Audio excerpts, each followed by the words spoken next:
Let's talk about the buyout market. I'll start with you, Rob. What's your reaction to Willie Cauley-Stein? What's his impact with the Sixers, and what else do they need? My reaction to Willie Cauley-Stein is very simple. I don't know. Like, I guess if he could get in there for 10 minutes a game and give you a couple rebounds but I don't know. That's not one that gets me all juiced up. And honestly, that's why I'm glad we have our guy Austin on, because I'm curious if he's hearing anything or what he thinks the Sixers have to do in this buyout market. I personally want the wing. I want a wing guy so that I don't have to watch Furkan. I want the wing guy, but I don't know if they're going to go that route. I just don't know what they're thinking. I just hope it's not what we see now is it, and they don't do anything else to change something around. What about you, Austin? Yeah, I would have gone with the wing route. I mean, they only gave the guy a 10-day contract. Right. And, so there's obviously room if it doesn't work out. But I would have definitely gone with the wing. They're going to inevitably end up switching a lot of pick and rolls with Harden there. And I think you don't have much defensive versatility or capacity outside of Matisse. So I think if you're switching, inevitably you're too small or you're too slow to not get targeted by more athletic wing duos in the playoffs. So I would have gone with the wing. I like Alfonso Mckinney, even though he hasn't done much in his career. I still think that's a guy that maybe can give you something there in just terms of versatility.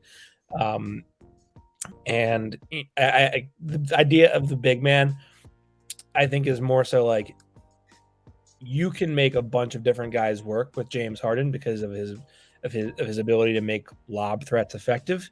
So I feel like your voice or your pool of possible targets expands with James Harden being there because of what he can do. I wouldn't have gone big though. I would have gone with a wing. That's my fear with this squad. Looking at the Eastern Conference, looking at their potential in the playoffs, like when they're matched up with good perimeter defenders, when they're matched up with good athletes with length, that is kind of like the Sixers' kryptonite. I mean, you look at I agree, like they need size. You look at the Sixers, they're dead last in offensive rebounding percentage in the NBA. Great stat right there. I love that stat. That's a great stat. Love dead last. The Sixers roll to the basket 8th fewest in the league. So you're going to get that from Willie Cauley-Stein. Hopefully he gets some, fun lobs with him and James Harden. But I agree, Austin. For me, I would have added some athletes to this squad. I think that is what they are absolutely lacking. And the rebounding is a major issue, but you're not going to fix everything in literally 1 or 2 weeks. Like this is a process, and I think next year is going to be where we're like it's go big or go home.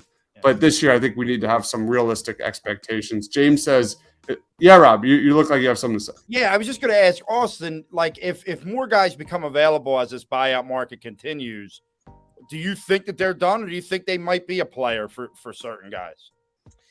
Well, I think like the thing that people kind of neglect in the buyout market philosophy is like 2 things have to happen. Number 1, they have to be a good fit. Number 2, they have to be available. And a lot of guys out there that would be potential buyouts, because there's only 5 or so teams that I think would even consider buying guys out because they're either, out of the play-in picture or they're just flat out tanking at this point. And so there's not a lot of teams there, therefore not a lot of guys that would be available for buyouts. But the guys that are available, a lot of them have significant contracts left this year, and so they might not want to eat a chunk of their own dude money, because why would you? And then if not that, they have significant money coming next year that they don't want to give up or forfeit. Like Derek Favors, everyone was like, Derek Favors. He has a $10 million player option with OKC next year. Would you give up $10 million to play a 10-minute role for the Sixers? No, you probably wouldn't. Gary Harris is another one. He's expiring, but he has a $20 million deal. I don't know how much he's already been paid. So theoretically, if he only has like $5 million left on his deal that he's owed for the rest of this season, perhaps he decides, screw it, I'll just take the buyout and go play for a contender. But if not, if he has $10 million or more left that he's owed, why would you take a buyout there? I mean, there's just not it's not a plentiful market for guys. But I mean, there are some wings out there. In my buyout piece, I mentioned Al-Farouq Aminu, who is outright awful. Like not a good player. Not a good. He's only had 2 seasons in his career. I think he's been above like 35% from 3 in his career. He's played 11 NBA seasons in his career. Been league average roughly or better twice. So not a great shooter, but let's say you look at his previous teams, the Bulls that were bad and the Magic that were bad and the Blazers that were like mediocre-ish to like okay. Maybe you buy the possibility that he can make an open 3 off when 2 guys are getting doubled, and then he can give you some stuff on the glass. He can switch a little bit defensively. Maybe you buy that. Again, McKinney's a guy that I liked. I mean, these are all guys, and more importantly, these are all guys that are already free agents. So clearly, they don't have a significant market, and therefore, they're going to be cheap. Yeah. You know who would fit really well with the Sixers, Austin? Who? Jordan Nwora. He would fit great. That was a great pick by me. I love Jordan Nwora, and he is awesome. That guy can shoot the ball. It's fantastic. I love watching him play. James says not easy to integrate a guy like Harden with Embiid. Yeah, there's gonna be some growing pains for sure. There's gonna be some growing pains, but I also look at that and go, these are veteran dudes, and at the end of the day, they got to play basketball the way they've always played basketball. Like I know from a schematic standpoint, yeah, there's gonna be growing pains, but at the same time, James, go do what you do. Like in essence, go do what you do, and let's see how it plays out. At least for the next 24 games. Quinn says the problem with Doc is the offense is not dynamic. It sticks. It lacks movement.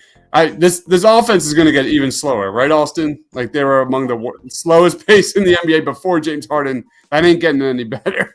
I also think that like we kind of like people just think that Doc does like a lot of stand around offense. They run actions, but they run them quickly. Like you'll see them go through their offense very early in possessions. Like they do a lot of double drag, pick and roll stuff.